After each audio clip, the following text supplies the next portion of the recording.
Hello, I'm Lori Steiner, sitting in for Armin Budish. Welcome to Golden Opportunities. Today, now hear this. You're one of a kind, and the hearing aid you use should be just as special. We'll aid you in this effort. Do you mesh with crafting? We'll show you how. Then, in this election year, will our stocks be winners? Plus, we'll unfold battle plans for fighting heart failure. And if your spouse goes to a nursing home, make sure you get the extra money you're entitled to. It's time to get GOing, so pull up a chair and join us at our kitchen table for Golden Opportunities.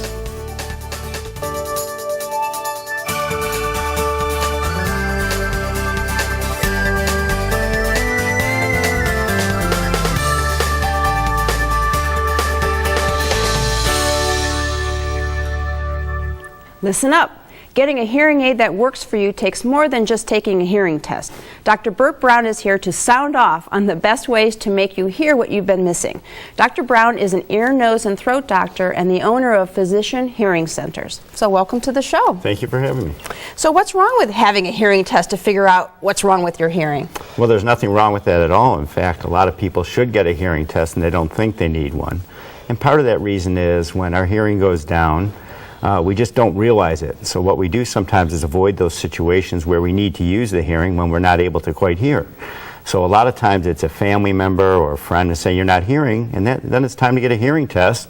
Or even if you yourself think, you know, I'm not quite hearing stuff right, get a hearing test. Let's find out. Okay, but besides a hearing test, are there other tests that are necessary? Well, in misconception, there's more to hearing than just the hearing apparatus itself. If you think about it, it's a sensory organ. It interacts with the brain. So, no, the hearing test itself will determine if you have hearing loss. But one thing we do in our office, coming from a physician's standpoint, is I look at the whole patient. Because when you hear something, it goes to the brain interprets it and sends it back out. And so you need to look at the whole person to say, not only do they have hearing loss, but are there other factors that might be getting away of their hearing properly? It's also where they have hearing loss and where they're going to be needing to hear and things like that too, right? I mean, it's not, you're not in a soundproof booth when you're out in real life. So. Correct. It's very important when you first see someone to find out where are you having a problem or what's the problems, because it's those needs that really determine when you go further on if you indeed have hearing loss, what kind of hearing aid you need, and how does it need to be set up to fit your own individual situation. Okay. Well, I know that hearing aids are really high-tech. Everything is really high-tech these days. So can't you just make your own adjustments once you have them? Yeah, and that's one of the things that's happened in recent years, because hearing aids are digital now. So you basically, in the digital age, you plug the hearing aid into the computer, you've had your hearing test or audiogram, and then the computer will adjust the hearing aid to directly match your hearing test. And so a lot of people think, well, anyone can do that. I mean, I could do that. I just plug it in. But actually, it's missing the big piece, like I told you. This is a sensory organ. You have to interact in the real world, and although you get that initial setting, it's the fine settings of that. Not only picking out the right hearing aid, but then taking that hearing aid in those initial settings and adjusting them so they really fit what that person needs. Okay, so people would need to come back in sometimes for tweaks, right? Correct. Whenever you first get a hearing aid to fit to you, you do what's called the first fit, and then we'll typically see people back at 2, 4, and 6 weeks to see how they're doing and see what the problems are. Sometimes they come in, they're fine, but other times it takes some more subtle things. Okay, and so and people can't keep coming in, and you can't follow them around tweaking things as necessary for different environments. So do you have a method in your office for determining how they'll really hear in the real world and adjusting for that? Exactly. One thing I developed, along with my audiologist, we actually have a team approach, is what we have called the Sound Experience Room Fitting System. And what we have is a separate room, and this is really one of the first of its kind in the country, with a high-definition TV and surround sound. And then we'll talk to the person and say, well, where do you have a problem? Do you have a problem at a restaurant? Well, we'll put even a restaurant scene from a movie you can put on. Or they have restaurant sound clips. They have the surround sound. They say, well, it bugs me when people are talking behind me. Well, let's put some voices behind. So by using this room, it's taken us much further to really mimic what they're having in the real world. And so not only are they getting the hearing aid fitting in the quiet room where everything seems perfect, but they're getting it in the situations that they're going to have to encounter. Yeah, it sounds like you and your team really take care of the patients that come to see you, so it sounds fantastic. Yeah, we do. We take a lot of special pride in our team approach where the doctor works with the audiologist, because really the audiologists are the expert in the hearing aid. If I tried to fit them, they kind of laugh at me. I tell people too much. But by looking at the person as a whole and combining our knowledge together, we really are able to do something that really most of the other places are not capable of doing. Well, that's fantastic. So you want your hearing aid to work its best, not just in the exam room, but out in the world, your world. To find out more, give Dr. Brown a call. The number's coming up next. Find out more by calling Physicians Hearing Centers at 440-461-0150 or visit their website, www.physicianhearingcenters.com. Next, a craft that's a perfect mess. Mesh. But first, each year, the 3rd U.S. Infantry marks Memorial Day in a special way. Can you name this very visual effort made by this inspiring infantry? We'll honor their efforts when we return. They haven't been inducted to a Hall of Fame. They don't get stopped for autographs or photos. They don't have entourages or shoe deals. But they still deserve our applause and admiration because they are fighters, believers, heroes. We are the Metro Health System. We are the proud sponsor of the comeback. Each year for Memorial Day, approximately 1,200 soldiers of the 3rd U.S. Infantry honor their fallen comrades by placing small American flags at each of the more than 260,000 gravestones at Arlington National Cemetery. We salute them and all who have and continue to serve. What can you make with mesh? Many magnificent creations that will mesh with your home sweet home. Karen Corvington from Packatans in West Akron is here to show us how. Welcome, welcome. Well, thank you for having me. So, is mesh like this something new? It's been around for a while, but just recently it has all the creativity. We've come up with the wreaths, and it's a very simple thing. It looks like it's very elaborate, but it really does. It's a step-by-step, you start off with a wire wreath. Each one of these has sections, so when you're using our large mesh, it comes in the ribbon mesh as well. But in each section I found putting 4 of the scrunches on here fills the whole thing up, and that way it gives you a guideline. Okay, so we get the wire wreath, we get the mesh, the color, whatever mesh and there's many colors. That's the biggest thing, is trying to decide which one you want to use. So it depends upon what you want to contrast in your home, and or for the holiday, or whatever it is. And if any of the decorations you put in it, if you want to be able to change it over, then you can wire them in instead of glue them in. That way you can take everything out and use it for something else. All right. So far so good. We picked out what we want. And we have our chenille stems, and I've cut these in half. When you're using the large, you want to cut them in half. For the ribbon mesh, you can cut them into thirds or fourths. Okay. So you don't have so much wire. All right. So, this must be the complicated part, right? This is not complicated at all. We're taking this and we just gather it like this. And take a stem and just twist it. Mm-hmm. You can trim off your excess if you have a lot of excess. And then we're just going to wire it. I do the inside wires so that this, like the poofy part? Yep, that part doesn't stick out. Mm-hmm. Then I'm taking about 8 inches and again gathering. Before I put the stem though, I squish it up. See, is that the size I want? Okay. So you can make it bigger or smaller depending on how much you squish. For the larger wreaths, of course, you'd want to use like up to 12 inches. Okay. And then it's just basically going back and forth from the inside wire to the outside wire so that it becomes full. Mm-hmm. And again, Okay, so doesn't seem to be any real hard part to this wreath. No, is it? it's all, as long as you're scrunching up before you start tying it down, you can see exactly what you're going to be getting into. And there we have the start So of you our had wreath. the outside wire, then the And then inside wire. And I just go back and forth.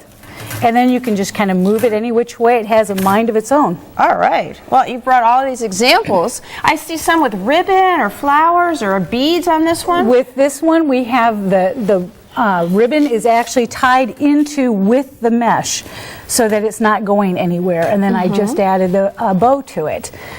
This is our red hat one. I had fun just adding some of the boa and some beads.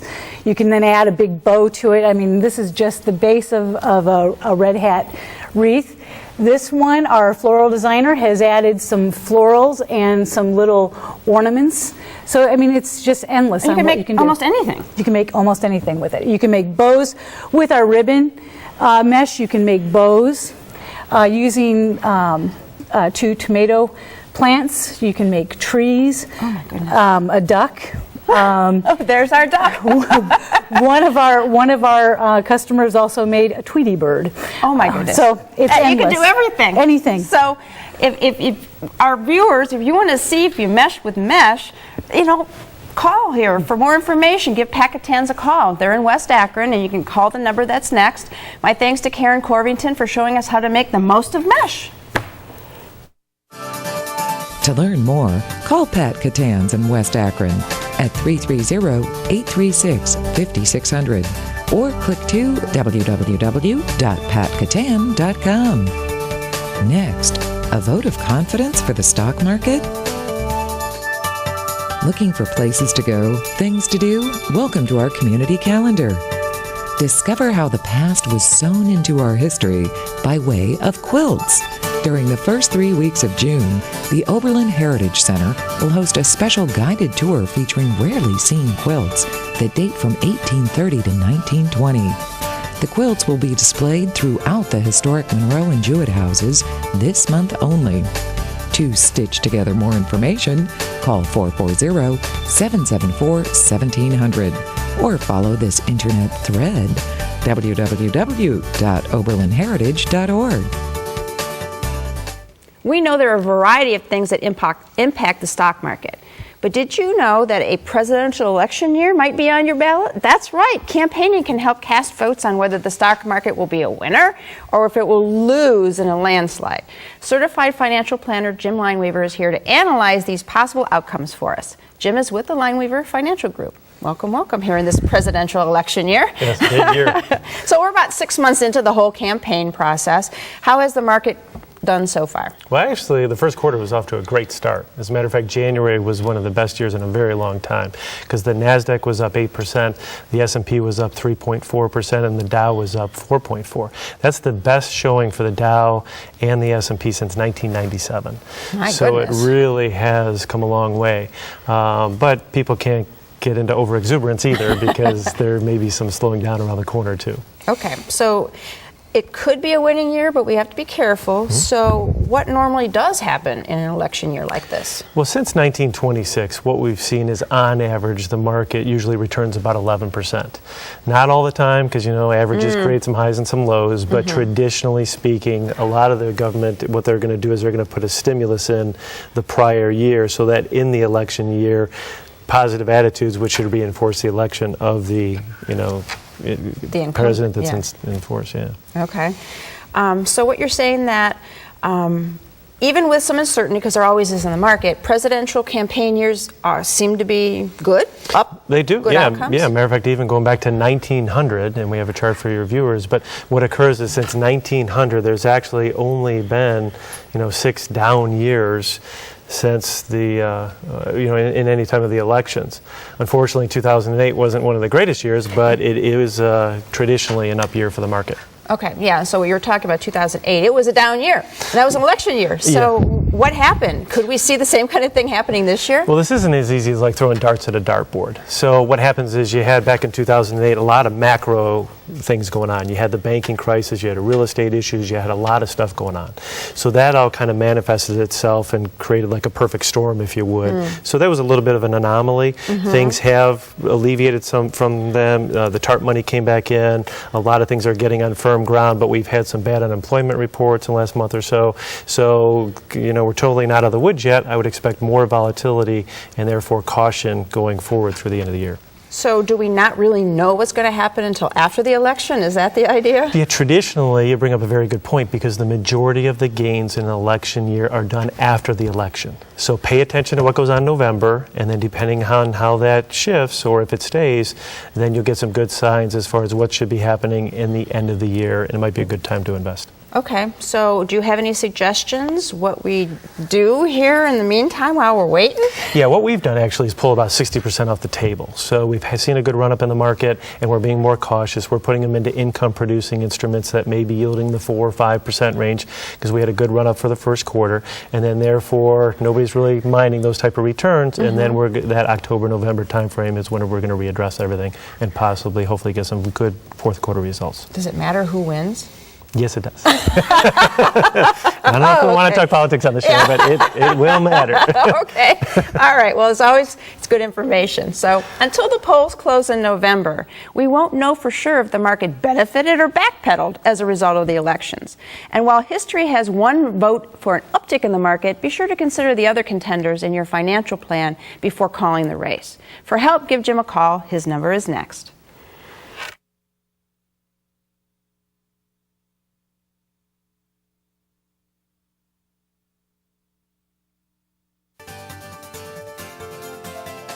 For more information, call the Lineweaver Financial Group at 1-888-313-4009 or log on to www.lineweaver.net. Next, getting to the heart of the matter. It's time to get up and go. An exercise minute on golden opportunities. Hello, I'm Mike Carbon from Breakout Fitness, and today we're going to do a seated butterfly raise. We got our dumbbells, we're ready to go. You ready? Ready. All right, this exercise is done seated. We want to sit on the edge of the chair with our knees directly above our feet. What you're going to do is you're going to lean forward, resting your abdomen on your thighs. Great, let the dumbbells hang naturally and simply raise to your side, nice and slow. Perfect. Straight down, straight up, nice and slow. Once again, 3 or 4 sets, 10 to 15 repetitions will do it.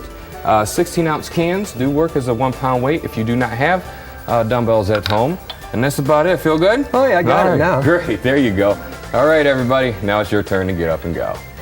For your copy of the exercise booklet, please send $1 for postage to Golden Opportunities, 23240 Chagrin Boulevard, Suite 450, Beechwood, Ohio, 44122. There are few more frightening words to hear than these: heart failure. But those words don't have to be a death sentence. According to cardiologist Dr. Catherine Follick, heart failure can be managed, and patients play an important role. Dr. Follick is part of the Heart and Vascular Center at Metro Health and an assistant professor at Case Western Reserve University. Welcome to the show. Thank you very much. For this real important topic. Now, tell me, how is heart failure different than a heart attack? So heart failure is a condition. A heart attack occurs all of a sudden. 1 minute you're not having a heart attack, the next minute you are. Heart attack can lead to heart failure, but usually heart failure comes more slowly and gets worse as it goes along. Are there factors that contribute to it? Absolutely. There are many factors. The most common is actual coronary artery disease, so blockages in the arteries that feed the heart. Other conditions, high blood pressure, diabetes, sometimes poisons like alcohol, like too much alcohol, and some actually medications that we use. One of the risks is the development of heart failure. Okay. So if we didn't have a heart attack, how would we know that we might be having heart failure? So at first, a lot of the symptoms are not really specific. Fatigue, a little bit of shortness of breath, a little bit of leg swelling. A lot of people think that they're just getting older. But if these are persistent signs, then they really need to go to the doctor and see what the problem is. Okay. if you've got the symptoms, you're going to your doctor, what kind of treatments are available for heart failure? Well, that's one of the great things about heart failure treatment now. And the term heart failure came from a time quite a while ago when there was nothing you could do, and where a diagnosis of heart failure meant that you really weren't going to be around for very long. It really meant failure. Right. Whereas now, a patient can have heart failure when they first present to you, and then we can actually sometimes cure the heart failure, other times we can manage it well. Okay. And it's a lot of self-care by the patient? Right. Well, at first it's medicines. Usually when the patient doesn't feel well, we need to figure out what medicines to use. Everybody needs a little bit of a different concoction, and that's why you need a heart failure specialist. Okay. That sounds a little funny. With your but brew, yes, huh? we do tinker. We Okay. do so we have general guidelines, but one of the very fun things about treating heart failure is that you can make little changes that can make a dramatic difference. Oh, all right. And you mentioned self-care. Heart failure is a team approach. The patient, the nurses, the dietitian, the pharmacist, and the doctor all have an equally important role to play. All right. So that's important now. So what if the medications don't work? You know, is there a next step up then in treatment? Yeah, medications tend to work, at least at first, in about 80% of patients. We follow patients very carefully. If we see any signs that things are going in the wrong direction, we try again to find a different kind of medication that's going to work. But we do have mechanical options now. Okay. We have the heart pump that Vice President Cheney had used for 20 months before he had a heart transplant. And then we have heart transplants too. Okay. Clearly drastic things, but they really change a patient's life and can increase survival. But really early detection and treatment can lead to good results? Yes, and can lead to not needing those drastic measures ever. So people can have a normal life, or a semi-normal life at least, and it doesn't mean failure Yeah. like it did in the old days. One of the most dramatic things that we do, and that's just so fulfilling, is that we can have patients who can't even walk to the bathroom without shortness of breath. And again, this doesn't happen with everybody, but sometimes in 2 months' time, they're back to work, they're walking a mile, they're playing with their grandchildren. That's fantastic. So, failure to treat and manage heart failure can have devastating consequences. To find out more about your options, use the information that's coming up next. My thanks to Dr. Follick for joining us today. For your free copy of the Metro Health Heart and Vascular Center Excellence Report, which includes more information about heart failure, call 216-778-1614. Next, when your spouse goes to a nursing home, does his income go with him? Hi, I'm Trapper Jack at Nelson Vein Clinic, where varicose veins just fade away. Barbara is here. How long ago since the procedure? 3 weeks. What did you notice right away after Nelson It's Vein all Clinic? gone. Pressure was gone. Oh, it was all, yes. Pain's gone. Yes. And it's covered by insurance. That is one thing that got me here. That was a big relief. She's very good at what she does. She's terrific. You can hug her like I did. Isn't it time you took care of your varicose veins? Call or log on to nelsonvein.com. Did you miss a phone number or website? Then here's your second chance, because we're going to list all of that information again. Then we'll be back to tell you how to keep your spouse's income in your home instead of in the nursing home.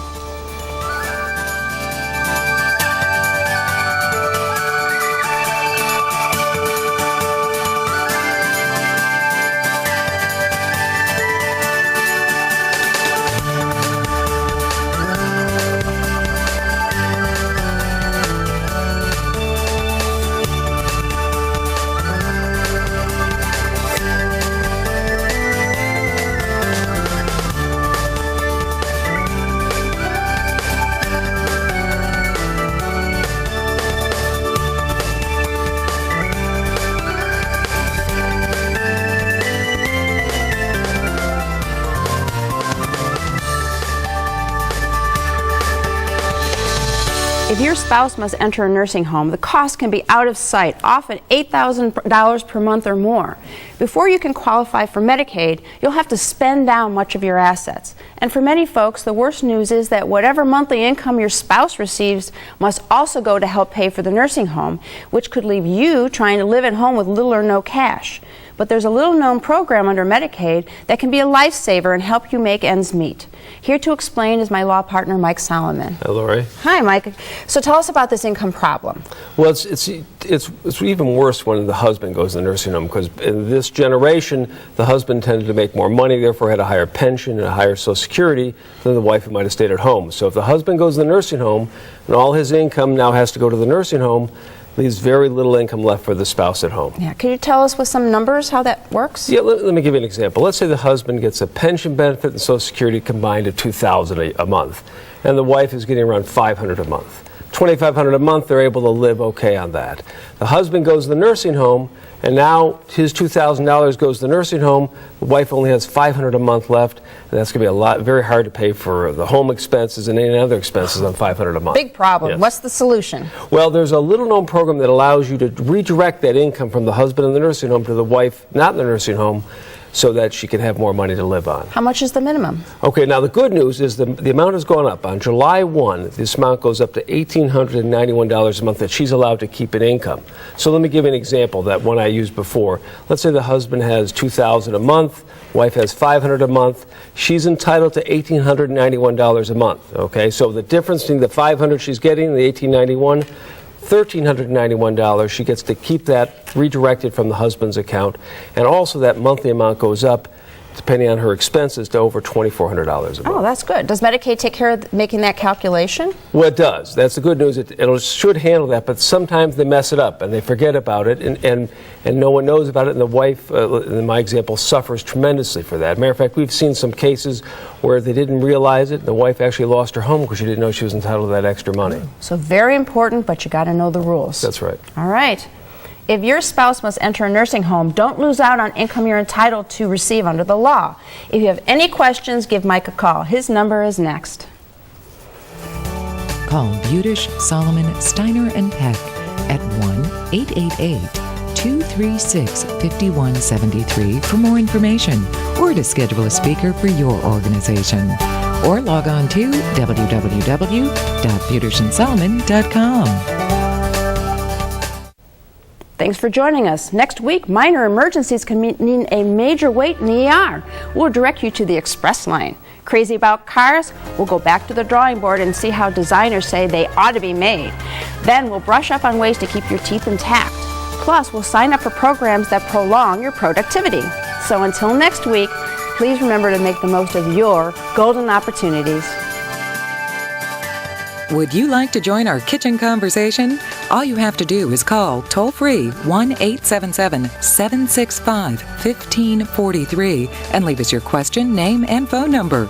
Or log on to www.golden.tv for all the latest information and show updates.